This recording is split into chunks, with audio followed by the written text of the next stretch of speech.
ডাইনি, কালো বনের অভিশাপ। গ্রামের নাম ছিল শালবনপুর। চারদিকে ঘন জঙ্গল, পুরনো শাল আর মহুয়ার গাছ মাথা উঁচু করে দাঁড়িয়ে থাকে। সূর্য ডুবলেই পুরো গ্রামটা যেন অন্য এক দুনিয়ায় ঢুকে পড়ে। বাতাসে কেমন একটা পোড়া গন্ধ, আর দূরে কোথাও শিয়ালের ডাক।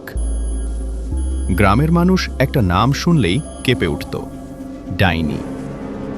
বলা হতো জঙ্গলের ভেতরে একটা ভাঙা কুঁড়ে ঘরে সে থাকে। কেউ তাকে ঠিকমতো দেখেনি, কিন্তু মাঝরাতে অনেকেই শুনেছে নারীর করুণ কান্না, আবার কখনো অট্টহাসি। এক নতুন মাস্টারের আগমন। একদিন গ্রামে এলো নতুন স্কুল মাস্টার, নাম অরিন্দম। শহর থেকে এসেছে চাকরির জন্য। গ্রামের মানুষ তাকে প্রথম দিনই সাবধান করে দিল, মাস্টার মশাই, সূর্য ডোবার পর জঙ্গলের দিকে যাবেন না, ওখানে ডাইনি আছে। অরিন্দম এসব কুসংস্কার মানত না। সে হাসল, এ যুগে ডাইনি? এসব গল্প দিয়ে মানুষকে ভয় দেখানো হয়। কিন্তু গ্রামের বুড়ো হরিপদ কাকা বলল, বাবা, বিশ্বাস না করলে একদিন নিজের চোখে দেখবি। 2 প্রথম রাতের শব্দ। সেই রাতেই অরিন্দমের ঘুম ভাঙল অদ্ভুত শব্দে। জানলার বাইরে যেন কেউ নখ দিয়ে আঁচড় কাটছে। খর খর। সে উঠে জানলা খুলতেই ঠান্ডা হাওয়া ঢুকে এলো। দূরে জঙ্গলের দিক থেকে কারো কণ্ঠস্বর, ফিরে যা, ফিরে যা।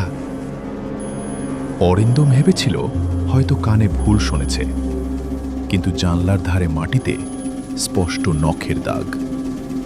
3 নিখোঁজ শিশু। কয়েকদিন পর গ্রামের এক বাচ্চা ছেলে টুটু হঠাৎ নিখোঁজ হয়ে গেল। শেষবার তাকে দেখা গিয়েছিল জঙ্গলের ধারে খেলতে। গ্রামে কান্নার রোল পড়ে গেল। সবাই এক বাক্যে বলল, ডাইনি নিয়ে গেছে। অরিন্দম ঠিক করল সত্যিটা জানতেই হবে। 4 জঙ্গলের ভিতর এক সন্ধ্যায় সে লাঠি আর টর্চ নিয়ে জঙ্গলে ঢুকল। চাঁদের আলোয় গাছগুলোর ছায়া যেন নড়ছে।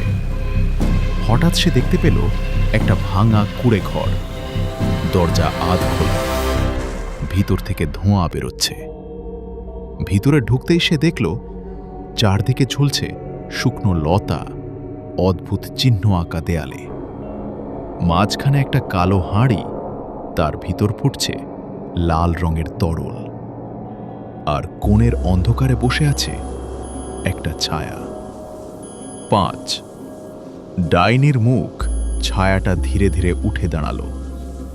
চুল এলোমেলো, চোখ দুটো জল জল করছে, মুখে শুকনো রক্তের দাগ। সে ফিসফিস করে বলল, তুই কেন এসেছিস? অরিন্দম সাহস করে বলল, টুটুকে কোথায় রেখেছিস? ডাইনি অট্টহাসি হেসে উঠল, ওকে আমি নিইনি, ও নিজেই এসেছে।